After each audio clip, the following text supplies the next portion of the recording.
I'm Dr. Douglas Street. I'm a general practitioner from Montego Bay, Jamaica. Now, recently, a study came out, and the conclusion was that red meats can be part of a healthy diet. Now, as you can understand, this caused quite a bit of uproar because the traditional teaching is that red meats are not healthy.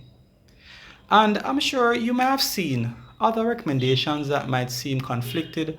One health authority saying one thing, another health authority saying another thing, and you wonder who it is that you're going to really believe. Now, we're going to be touching on some principles as to how you can decide on what it is that you're going to accept as a correct recommendation. Now, first of all, you have to go to a credible source in order to get this kind of information. Um, just doing a Google search, you might not get the credible information. And some of these sources include WebMD, Medicinet, Cleveland Clinic. These are some examples of credible sources of information. So you can generally trust those sources. Next thing that you have to remember is that these recommendations were made by fallible human beings, and they're looked at they would have looked at information available to them at the time and they make those recommendations. So these recommendations can change when more recent information comes out. So you have to kind of keep an open mind. The next important thing to consider is if there's a health recommendation, how does it impact on inflammation inside of the body? Now, to find that out, you can simply check out my book, which is called Beyond the Prescription: Reducing Inflammation. It's available on Amazon in the ebook version and the physical version. And it can give you some guidance. It can tell you the things and practices that increase inflammation inside the body. And this can be a general guide that you can use to guide you in choosing whether you should accept our recommendation or not, especially when there's conflicting information. We're going to be looking at some of the principles that you can see in the book that can help you to make this kind of the decisions. The book is available on Amazon in ebook version and the physical version. Now let us look at the first study that we spoke about.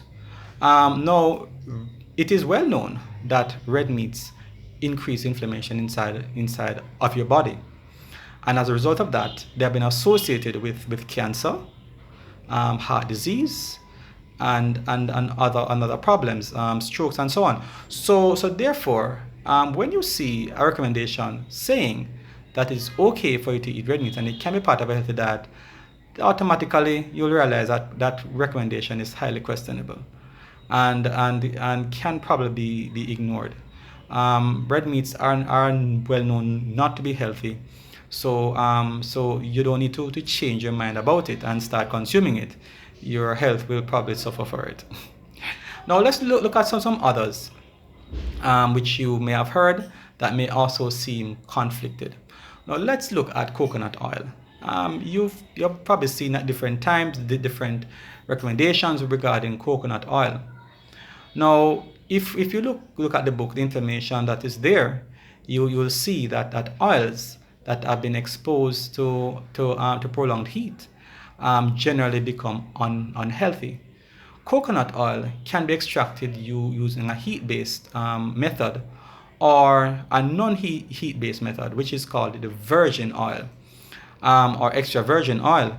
Now, quite possibly, the coconut oil that they have deemed to be unhealthy may have been extracted by a heat-based method, because that of course would make the oil unhealthy.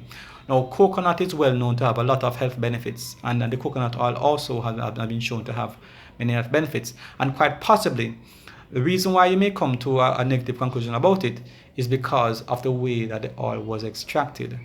I believe that coconut oil that is extracted by a non-heat based method is probably healthy for you, especially if you have it in an uncooked state.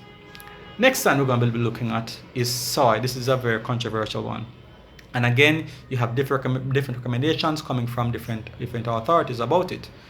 Now, one of the things that you will notice is that when you see a negative impression being given about soy, it's usually talking about soy protein isolate. Now, soy protein isolate is extracted from soy. Now, if you compare it with sugar, it is well known that sugar is not healthy for you. And the foods that the sugar was extracted from, those are deemed as being healthy, right? The problem is when you take the sugar from out of where it originally belongs and have it by itself or put it in another food where it does not belong, then you may not get you may get a negative effect from it. Foods which naturally contain sugar usually have substances to reduce the speed at which the sugar is absorbed into your system. But when it is taken out of those foods, then you lose that benefit. So therefore, what you end up with is something that is unhealthy. It's the same with the soy protein isolate. When you take the soy protein isolate from out of the soy and put it in somewhere that it doesn't belong, then you might end up with negative consequences. So when you're having soy, it's best to go with those that have the whole soya bean. That is the proper package, you could say, for the soy protein isolate. So when you have the soya bean, then more than likely you'll end up with a positive result. Another one is supplements. You may have seen recommendations in that supplements are a waste of money. But you may have also seen recommendations about certain supplements which have been shown to be of health benefit. And some of these include things like probiotics, coenzyme Q10, turmeric, omega-3. Now, these supplements are made by nature, and that is one of the fundamental differences. When you have supplements that are made by nature, they tend to be healthy. But when they are made by man, that is where it becomes a problem. So when you, for example, have a vitamin A supplement that is made by man, you generally find that you may not get any health benefit from it. But if you should have carrots, which has in the vitamin A, then you'll get the benefit from that. So it is best to use those supplements that are made by nature rather than those that are made by man. That is another general principle. So go for those kind of supplements. So I hope this information has proven useful for you. Of course, you may need to get more information about it. So you can always get the book. You can get it on Amazon, and you can use that to guide you in terms of making those choices, right? So you, in order to get more upcoming videos, you can subscribe to my channel and continue to watch your videos, so you can take your health in your hands and live a healthy life. Take care.